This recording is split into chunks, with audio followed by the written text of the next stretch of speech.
আজ যেই গল্পটা আমরা এক্সপ্লেন করব ওটার নাম হলো দ্য জাজ ফ্রম হেল। গল্পর শুরুতে বিটনাকে দেখানো হয়। ও বলে যে ও একটা ডিমন যে হেল থেকে এসেছে, আরও বিটনার শরীরে কবজা করে রেখেছে। ও এসব কথাগুলো ডাক্তারদের বলছিল।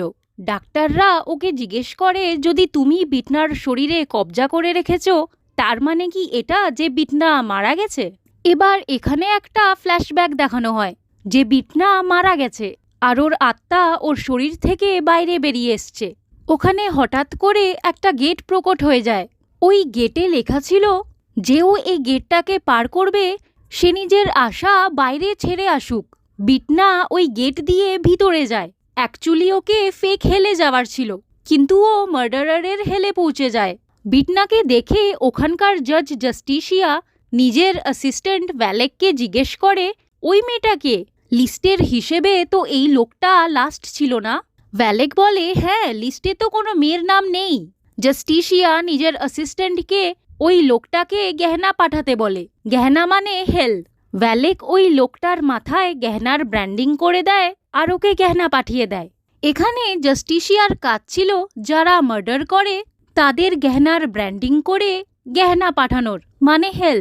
বিটনা জিজ্ঞেস করে, এখানে কি ট্রায়াল চলছে? আমিও একটা জাজ। জাস্টিশিয়া বলে, তুমি জাজ হয়ে এখানে কি করে পৌঁছে গেলে? এখানে শুধু মার্ডারাররা আসে, আমার কাজ ওদের গহনা পাঠানোর। বিটনা বলে, কিন্তু আমি কোনো মার্ডার করিনি। জাস্টিশিয়া বলে, তা দিয়ে আমার কোনো যায় আসে না। তুমি এখানে এসেছো, তাই আমাকে তোমায় গহনা পাঠাতে হবে।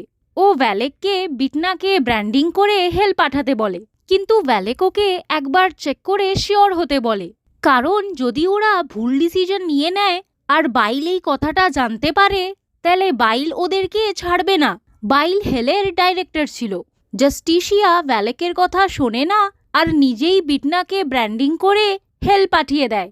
তখনই ওখানে বাইল এসে যায় আরও জাস্টিশিয়াকে বলে, এখনই তুমি একটা এমন আত্মাকে মার্ডারারের হেলে পাঠিয়েছ যাকে ফেক হেলে যাওয়ার ছিল। জাস্টিশিয়া বলে, ওটা আমার ভুল না, ওটা তোমার সিস্টেমের ভুল। বাইল বলে, কিন্তু যদি তুমি বিটনার কথা শুনে নিতে, তাহলে তোমার থেকে এই ভুলটা হতো না। তুমি একটা জাজ, তোমার কাজ তো এটাই। তোমাকে ওর কথা শোনা উচিত ছিল। এই ভুলের জন্যে বাইল জাস্টিশিয়াকে শাস্তি দেয়। ও জাস্টিশিয়াকে বিটনা হয়ে পৃথিবীতে যেতে বলে আর ওকে একটা টাস্ক দেয় যে ওকে 10টা মার্ডারারকে হেলে পাঠাতে হবে। বাইল ওকে এই টাস্কটা পুরো করার জন্যে 1 বছরের সময় দেয়। যদিও এই টাস্কটা পুরো না করে তাহলে ও মারা যাবে। এইসবে ভ্যালেক হাসতে লাগে, তাই বাইল ওকেও জাস্টিশিয়ার সাথে যেতে বলে। আগে তো জাস্টিশিয়া মানা করে, কিন্তু বাইল ওর ওপর হামলা করে ওকে ধমকি দেয়। বাধ্য হয়ে জাস্টিশিয়া বাইলের শাস্তিটাকে অ্যাকসেপ্ট করে। জাস্টিশিয়া বিটনার বডির কাছে যায় আর ওর মাথায় হাত রাখে, যেটা দিয়ে ও জানতে পারে যে বিটনার মৃত্যু কিভাবে হয়েছিল।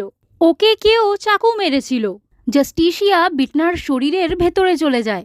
সিন আসে প্রেজেন্টে। বিটনা এই গল্পটা সব ডাক্তারদের শোনাচ্ছিল। ও সব ডাক্তারদের জিজ্ঞেস করে, এখনই যেই কথাগুলো আমি বললাম, আপনাদের কি মনে হয় এসব সত্যি কথা না আমার মন গড়ানো গল্প? এখানে আমরা জানতে পারি, যখন বিটনার সাথে ওই ইনসিডেন্টটা হয়েছিল, বিটনা তো তখন মারা গেছিল, কিন্তু কেন কি জাস্টিশিয়া বিটনার ভেতরে ছিল? লোকেদের হিসেবে বিটনা জীবিত ছিল। ডাক্তাররা বিটনার কোনো কথায় বিশ্বাস করে না। সবাই ভাবে ওই ইনসিডেন্টের পর থেকে বিটনার মানসিক অবস্থা খারাপ হয়ে গেছে। আর এখানেও বিটনা ডাক্তারদের সাথে নিজের চিকিৎসার সেশনই পুরো করছিল। বিটনার ডাক্তার ওকে নিজের ট্রিটমেন্ট অন্য হাসপাতালে কন্টিনিউ করতে বলে আর ওর রিপোর্টে মেনশন করে দেয় যে ওর ডিলিউশনাল ডিসঅর্ডার আছে। নেক্সট সিনে দেখানো হয় যে বিটনা কোর্টে। এখানে আমাদের মেল লিড দাউনের ট্রায়াল চলছিল। ও একটা পুলিশ অফিসার ছিল। ও একটা ক্রিমিনালকে অ্যারেস্ট করেছিল, কিন্তু কেন কি ওই ক্রিমিনালের ব্যাকগ্রাউন্ড অনেক স্ট্রং ছিল, ও ছোট একটা ফাইন দিয়ে ছুটে যায়। আর ওই ক্রিমিনালটা উল্টা দাউনের ওপরই ডাইরেক্ট অ্যাসল্টের কেস করে দেয়। ও বলে যে অ্যারেস্ট করার সময় দাউনের জন্যে ও ব্যথা পেয়েছিল। বিটনা ট্রায়ালের মাঝখানেই কোল্ড ড্রিঙ্ক খেতে লাগে। কোর্টে বিটনার এমন ব্যবহার সবাইকে অনেক আজব লাগে। বিটনা ওই ক্রিমিনালের লয়ার থেকে ওই ক্রিমিনালটার ফুল মেডিকেল এক্সামিনেশন রিপোর্ট চায়, কারণ ও জানতে চেয়েছিল যে ওই ক্রিমিনালটা কতটা আহত ছিল। অফকোর্স ওই ক্রিমিনালের লয়ারটা ফুল রিপোর্ট সাবমিট করে না। ও শুধু বিটনাকে বলে যে ওর ক্লায়েন্টের হাত অনেক গম্ভীরভাবে আহত হয়েছে, যার জন্যে ও ভালোভাবে খাবারও খেতে পারছে না। বিটনা বলে, ভালোই তো, খিদের চোটে ওকে তো মরেই যাওয়া উচিত। এই কথাটা শুনে সবাই অনেক অবাক হয়ে যায়। ওই ক্রিমিনালের লয়ারটা বিটনাকে বলে যে আপনি কোর্টের মর্যাদা ভঙ্গ করছেন। বিটনা বলে, আমি মর্যাদা ভঙ্গ করছি? এই কেসটা এই কোর্টে এনে তুমি মর্যাদা ভঙ্গ করেছো। তোমার ক্লায়েন্টের হাতে চাকু ছিল, ও ওই পুলিশ অফিসারের ওপরে হামলা করত। এই সিচুয়েশনে যদি ওই পুলিশ অফিসারটা হাত না ওঠাতো তাহলে ও নিজে মারা যেত। এটা চাইছিলে কি তুমি? এই ফালতু কেস নিয়ে তুমি কোর্টেরও সময় নষ্ট করছো আর নিজেরও।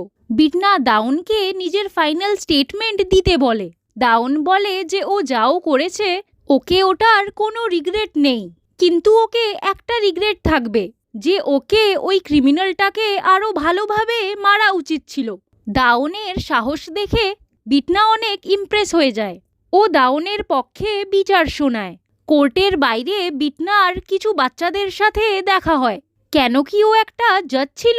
বাচ্চারা ওর থেকে কিছু প্রশ্ন জিজ্ঞেস করতে চাইছিল, কিন্তু বিটনা বলে, আমি কোনো জাজ না, আমি তো একটা ডিমন। বাচ্চারা বলে, ডিমন তো কত খারাপ দেখতে হয়, ওদের শিং হয়, কিন্তু তুমি তো কত সুন্দর, তুমি ডিমন হতেই পারো না। এটা শুনে বিটনা অনেক খুশি হয়ে যায় আর বাচ্চাদের প্রশ্নের উত্তর দিতে তৈরি হয়ে যায়। বাচ্চারা জিজ্ঞেস করে, আইনের চোখে পট্টি কেন বাঁধা? বিটনা বলে, কেন কি ও হাইড অ্যান্ড সিক খেলছে খারাপ লোকেদের সাথে। ওখানে দাউনও এসে যায় আর এসব শুনতে লাগে। বাচ্চারা জিজ্ঞেস করে যে ওর হাতে তলোয়ার কেন? বিটনা বলে, খারাপ লোকেদের মজা চাখানোর জন্যে। বাচ্চারা জিজ্ঞেস করে যে ওটা ওর হাতে কি? বিটনা বলে, ওটা মেজারিং স্কেল, কে কতটা পাপ করেছে ওটা মাপার জন্যে। বাচ্চারা জিজ্ঞেস করে ওর নাম কি? বিটনা বলে, জাস্টিসিয়া, জাস্টিসের দেবী। বাচ্চারা জিজ্ঞেস করে জাস্টিস কি হয়? বিটনা বলে, ভালো লোকেরা ভালোভাবে জীবনযাপন করে আর খারাপ লোকেদের শাস্তি হয়, এটাই হলো জাস্টিস। বাচ্চারা জিজ্ঞেস করে, কিন্তু তাহলে খারাপ লোকেরা ভালোভাবে জীবন কেন কাটায়? বিটনা বলে, কেন কি এই পৃথিবীতে জাস্টিস নামের কোনো জিনিসই নেই। বিটনার কথাগুলো দাউনের একটু আজব লাগে। বিটনা ওই বাচ্চাদেরকে নিজের সাথে রিপিট করতে বলে যে এই পৃথিবীতে জাস্টিস বলে কিছু নেই, জাস্টিস নামের জিনিস মারা গেছে। তারপর বিটনা তাড়াতাড়ি করে ওখান থেকে বেরোতে লাগে। তখনই ওখানে দাউন আসে। ও নিজের সব জিনিসপত্র দাউনকে দিয়ে দেয়। ও দাউনকে বলে যে ওর এই জিনিসগুলো ওর ক্যাবিনে রেখে দিতে, কেন কি ওকে কোথাও যাওয়ার ছিল আর ও লেট হচ্ছিল। অ্যাকচুয়ালি দাউন ওকে থ্যাংক ইউ বলতে এসেছিল, কেন কি বিটনা ওর পক্ষে বিচার দিয়েছিল। দাউন বিটনাকে থ্যাংক ইউ বলে আর নিজের কার্ড দেয় যে যদি কখনো বিটনার দরকার পড়ে তো ও দাউনকে কল করতে পারে। বিটনা কার্ড তো নেয় না, কিন্তু কার্ডের সব ডিটেলস মুখস্থ করে নেয়। এটা দেখে দাউন অবাক হয়ে যায়। দাউন বিটনার সব জিনিসপত্র মান্ডোকে দিয়ে দেয়। মান্ডোর ভেতরে জাস্টিসিয়ার অ্যাসিস্ট্যান্ট ভ্যালেক ছিল। পরের সিনে দেখানো হয় যে বিটনা একটা চার্চে যায়। ক্রসকে দেখে বিটনার চোখে অসুবিধা হতে লাগে, তাই ও সানগ্লাসেস পরে নেয়। ও চার্চে একটা মেয়ের সাথে দেখা করে যে কাঁদছিল। মেয়েটার নাম ছিল মিনজং। বিটনা ওকে বলে যে ওর কেসের জাজ ও হচ্ছে। অ্যাকচুয়ালি মিনজংয়ের বয়ফ্রেন্ড ওকে অনেক খারাপভাবে মারধর করত, তাই মিনজংয়ের মা বাবা ওর বয়ফ্রেন্ডের ওপরে কেস করে দিয়েছিল। ওর বয়ফ্রেন্ড ওকে মেরে ফেলার ধমকিও দিয়েছিল, কিন্তু এর পরও মিনজং নিজের বয়ফ্রেন্ডের জন্যে নন পানিশমেন্ট লেটার সাবমিট করেছিল। এখন ও এটা কেন করেছে এটাই বিটনা জানতে চাইছিল, কিন্তু মিনজং ওকে কিছু বলে না আর ওখান থেকে চলে যায়। বিটনা ওর পেছনে যায় আর ওকে সত্যি কথা বলতে বলে। ও মিনজংকে বলে, যদি তুমি আমাকে সত্যি কথা বলবে না তাহলে আমাকে তোমার নন পানিশমেন্ট লেটার অ্যাকসেপ্ট করতে হবে। এরপরও মিনজং ওকে কিছু বলে না। তখনই ওখানে দুটো পুলিশ অফিসার আসে। মিনজং ওই পুলিশ অফিসারদের বলে যে বিটনা ওকে বিরক্ত করছে আর ওকে ফলো করছে। বিটনা ওই পুলিশ অফিসারদের বলে যে ও একটা জাজ আর ও মিনজংয়ের সাহায্য করার চেষ্টা করছে। অফিসাররা বিটনার থেকে ওর জাজের আইডি চায়, কিন্তু বিটনার কাছে আইডি হয় না, কারণ ও তাড়াহুড়োতে নিজের সব জিনিসপত্র দাউনকে দিয়ে দিয়েছিল। বিটনা ওই অফিসারগুলোকে বলে যে আমার কাছে এখন আইডি তো নেই, কিন্তু আপনারা আমার পার্স চেক করে নিন, এখানে আপনারা কিছু না কিছু পেয়ে যাবেন। অফিসাররা বিটনার পার্স থেকে ওর মেডিকেল রিপোর্ট পেয়ে যায়।